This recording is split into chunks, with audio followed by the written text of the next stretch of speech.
Hello दोस्तों, कैसे हैं आप लोग। तो आज हम हिस्ट्री की नई सीरीज शुरू करने वाले हैं और आपका मेरे यूट्यूब चैनल पे बहुत बहुत स्वागत है। तो आज मैं कमल सिंह हिस्ट्री की नई सीरीज शुरू करूँगा। देखिए, क्लास 12 हिस्ट्री की का पहला chapter bricks beads and bones. तो आइए ये चैप्टर समझते हैं हम। देखिए, जो नोट्स आपको स्क्रीन पे दिखाई दे रहे हैं, ट्रस्ट कीजिए ये नोट्स मेरे पर्सनल मेड है एंड ये नोट्स डिटेल वाइज नोट्स है, क्योंकि मैं नहीं चाहता कि आपको ये हिस्ट्री बोरिंग लगे और आप बंद करके आप बैठ जाए और आप परेशान हैं। तो आपके लिए मैंने इजी लैंग्वेज में ऐसे नोट्स फॉर्मेशन किए हैं जिससे आपको आसानी हो ये समझने में एंड आपको बहुत आसानी हो समझने में। तो आइए हम शुरू करते हैं। देखिए, हड़प्पन सिविलाइजेशन का पहला टॉपिक है हमारा ब्रिक्स बीट्स एंड बोन्स का। देखिए, जब भी हम कोई चैप्टर शुरू करते हैं तो हमारा पहला सोर्स होता है कि हम पहले उसके सोर्स को समझे कि उस हमारा चैप्टर का सोर्स क्या है, जिस बारे में हम बात कर रहे हैं उस चीज़ का सोर्स क्या है। तो देखिए, इस चैप्टर के बारे में हड़प्पन सिविलाइजेशन के बारे में बात हुई पड़ी है और हम इसको हड़प्पन सिविलाइजेशन क्यों कहते हैं। हम इसको हड़प्पन सिविलाइजेशन इसलिए कहते हैं क्योंकि हमको सबसे पहले हड़प्पन साइट्स डिस्कवर हुई थी। देखिए कि हमारी सिविलाइजेशन टूवर्ड्स द वर्ल्ड बहुत जगह हुई थी, जैसे कि इजिप्ट सिविलाइजेशन। ये सिविलाइजेशन हमारी फर्स्ट नंबर पे हुई थी। उसके बाद हमारी मेसोपोटामिया सिविलाइजेशन हुई थी। थर्ड नंबर पे हमारी चाइनीज सिविलाइजेशन हुई थी और फोर्थ नंबर पे हमारी इंडस वैली सिविलाइजेशन हुई थी, जिसको हम हड़प्पन सिविलाइजेशन भी कहते हैं। देखिए, तो सेकंड पॉइंट देखते हैं हम। दयाराम सैनी ने हड़प्पा सिविलाइजेशन डिस्कवर की थी सबसे पहले इन 1921 में। And third point, R D Banerjee discover Mohenjodaro. हमने अक्सर का नाम सुना होगा मोहनजोदारो का। इसका मतलब होता है हमारा माउंट ऑफ डेड, जो हड़प्पन सिविलाइजेशन के अंदर पाया गया था। इन 1922 इन्होंने डिस्कवर किया था और ये सारे काम हमारे एक लीडर के अंडर हुए थे एंड ये सारे काम तब हुए थे before the independence of India. And उस वक्त leadership of India, director of general of archaeological survey of India from 1902 to 1928 तक हमारे कौन रहा था, हमारा जॉन मार्शल, जिसकी लीडरशिप के अंदर ये सारे काम हुए थे। इसी सिविलाइजेशन को हम अलग अलग नामों से बुलाते हैं, जैसे कि हड़प्पा सिविलाइजेशन को हम अलग अलग नाम से बुलाते हैं, जैसे कि Indus valley civilization, Harappa civilization और सरस्वती सिंधु सिविलाइजेशन। और 6 पॉइंट हम समझ चुके हैं कि हमारे टूवर्ड्स द वर्ल्ड में कहाँ का सिविलाइजेशन हुई थी। Egypt civilization, Mesopotamia civilization, Chinese civilization and Indus valley civilization. ये हमारा ऑर्डर वाइज है कि सबसे पहले हमारी इजिप्ट में हुई थी सिविलाइजेशन टूवर्ड्स द वर्ल्ड, उसके बाद हमारी मेसोपोटामिया में हुई थी।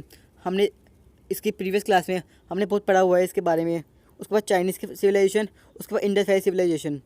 हड़प्पा सिविलाइजेशन को हम ब्राउन्स एज सिविलाइजेशन भी कहते हैं, क्योंकि यहाँ पर ब्राउन्स मेटल पाया गया था और वो हड़प्पा सिविलाइजेशन के अंदर बहुत यूज़ होता था, which is made up of copper and tin.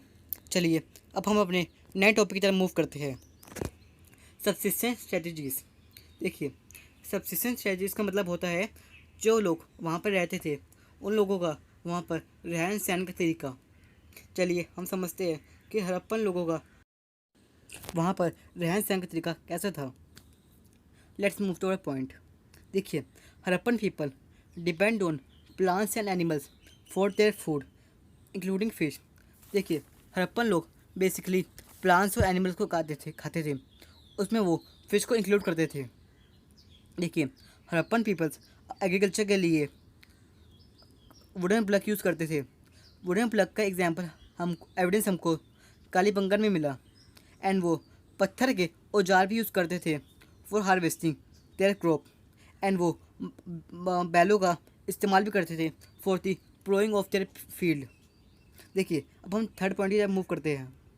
Crops were produce, वो लोग कौन कौन से क्रॉप प्रोड्यूस करते थे।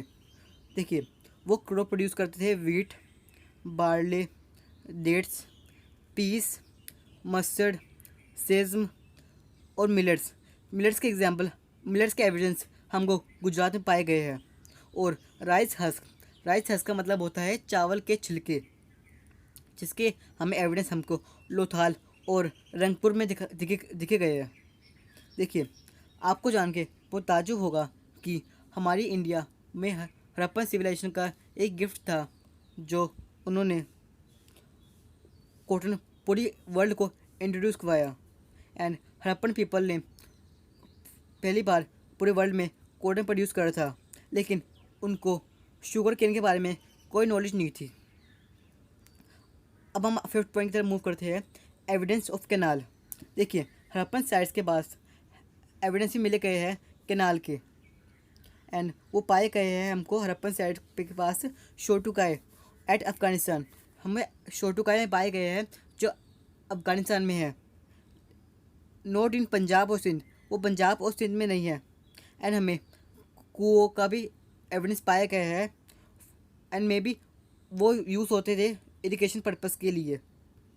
एंड देखिए वहाँ पर हड़प्पन सिविलाइजेशन में बहुत सारे एनिमल्स को पाला जाता था और उनकी बलि भी दी जाती थी फॉर देयर फूड।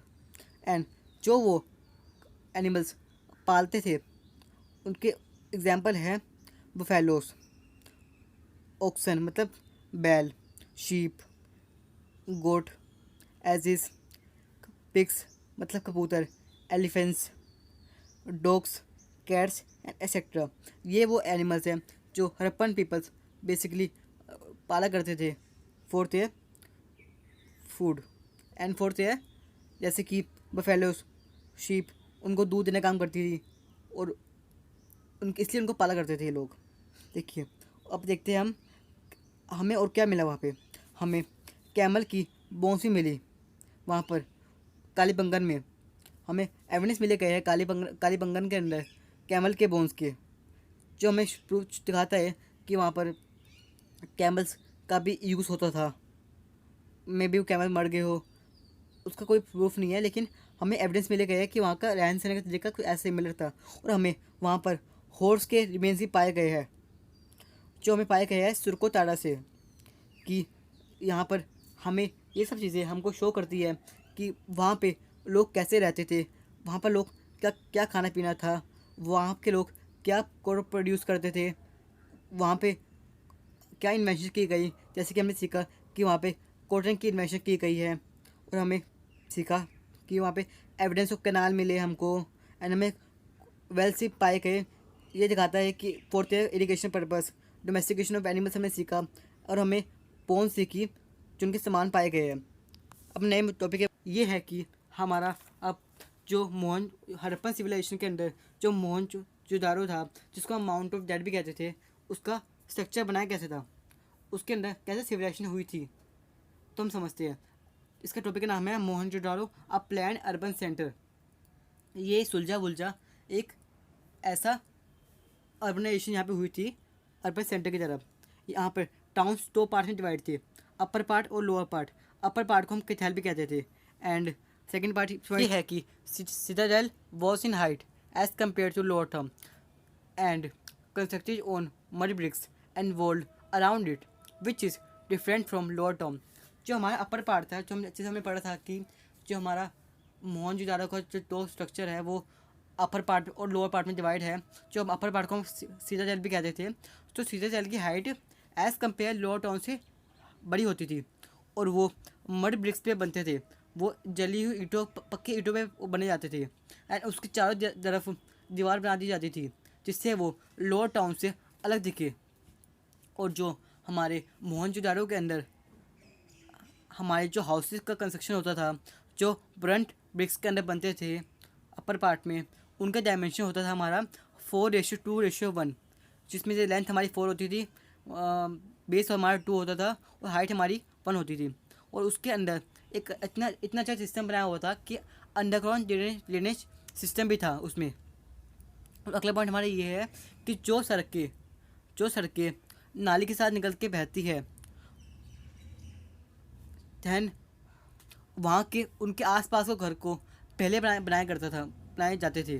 एंड जो वहाँ पे टाउन प्लानिंग होती थी कि कैसे घर बनने हैं, कैसे उनका कंस्ट्रक्शन होना है, वो एक तरीके से एक ग्रिड की फॉर्म में होती थी।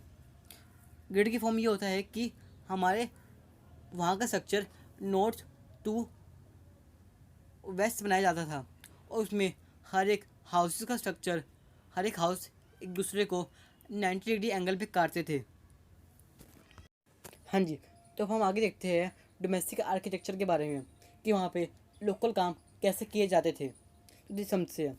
देखिए, जो वहाँ पे कोर्टयार्ड थे, जो वहाँ पे एक ऐसी जगह जहाँ पे एक खाली जगह हो, जहाँ पे खाली ग्राउंड हो, वहाँ उसके आसपास वहाँ पे रूम्स बनाए जाते थे। ठीक है। एंड वहाँ दूसरा पॉइंट कि कोई भी उस वक्त पे कोई भी विंडो ग्राउंड लेवल पे नहीं बनाई जाती थी। जैसे ग्राउंड फ्लोर पे कोई विंडो नहीं बनाई जाती थी, जैसे क्योंकि अगर कोई बंदा आता है जाता है, अगर कोई बंदा विंडो में देखता है तो इसको ये चीज़ अच्छा मानते नहीं थे, तो इस वजह से वो ग्राउंड लेवल में विंडो नहीं बनाते थे। एंड हर एक तीसरा पॉइंट, हर एक घर में अपने बाथरूम होता था, जो उनकी नालियाँ एक स्ट्रीट की नालियों से जाके मिलती थी। ये सबका फिक्स था। एंड कुछ घरों में हमें एविडेंस पाए गए हैं कि वहाँ पे शेयर केस होते थे, वहाँ पे पौड़ियाँ होती थी, जैसे वहाँ पे सीढ़ियाँ होती थी, वहाँ के फर्स्ट फ्लोर पे जाने के लिए, सेकंड फ्लोर पे जाने के लिए, छत पे जाने के लिए, मतलब कि।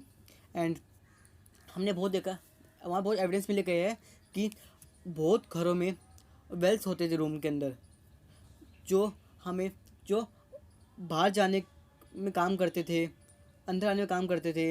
एंड हमें पाया गया है कि तकरीबन 700 वेल्स पाए गए हैं मोहनजोदाड़ो में। चलिए अब आगे देखते हैं हम। अब हमारा नेक्स्ट टॉपिक है द सिटाडेल। ठीक है, हम जानते हैं कि सिटाडेल था क्या। जो हमारा अपर पार्ट था टाउन्स का, हमें उसको सिटाडेल कहते थे। ठीक है, देखते हैं। जो सिटाडेल था वो हमारा बेसिकली पब्लिक पर्पस के लिए यूज़ होता था, और उसमें गोदाम होते थे जिसमें बड़ा बड़ा सामान रखा जाता था। गोदाम होता है जैसे कि सामान रखा जाता है उसमें। एंड जो उस वेयर हाउस का, जो उस गोदाम का जो लोअर पार्ट था वो ब्रिक्स से बना हुआ था। एंड अपर पार्ट में भी वो वुड से बना हो, क्योंकि उसका वुड पार्ट वो डिके हो चुका था बहुत साल पहले। लेकिन जो उनका ब्रिक्स थी वो डिगे नहीं हुई थी। तो इसकी पर्पज़ से हमारे आर्कियोलॉजिस्ट ने एज्यूम किया कि मे बी वो वुड से बनी हो उसका अपर पार्ट। एंड वहाँ पर एक बहुत बड़ा द ग्रेट बाथ होता था। अब हम समझते हैं द ग्रेट बाथ था क्या। The great bath was a large rectangular tank in a courtyard surrounded by a corridor on all 4 sides. जो ग्रेट बाथ था वो एक लार्ज रेक्टेंगुलर टैंक के शेप में था, जो एक आंगन की तरह बना हुआ था और उसके चारों तरफ कॉरिडोर थी। एंड वहाँ पर स्टेयर्स भी थी, सीढ़ियाँ भी थी नॉर्थ एंड उसके साउथ साइड्स पे। एंड उसमें रूम्स होते थे, 3 साइड्स उनके रूम होते थे। एंड जो उसकी 4th साइड होती थी उसमें वो बहुत बड़ा वेल बनाते थे कि बाहर जाने के लिए या अंदर आने के लिए। जो वहाँ पे वाटर था वो टैंक से निकल के ड्रेन में चले जाता था। आप देखिए कि कितना अच्छा सिस्टम इन्होंने ड्रॉ करा हुआ है, कितना अच्छा इन्होंने बनाया हुआ था। जो आज के ज़माने में है वो उन्होंने बहुत पहले भी उनका सिस्टम, दिमाग उनका ऐसे ही था। एंड देखिए जो उनका रास्ता था नॉर्थ की तरफ, having a small building with 8 bathroom. जो उनका रास्ता था नॉर्थ की तरफ, उसमें एक स्मॉल बिल्डिंग होती थी जिसमें 8 बाथरूम्स थे। एंड उसमें ड्रेन्स, नाले भी थी। एंड उसके हर एक साइड 4 कॉरिडोर थी।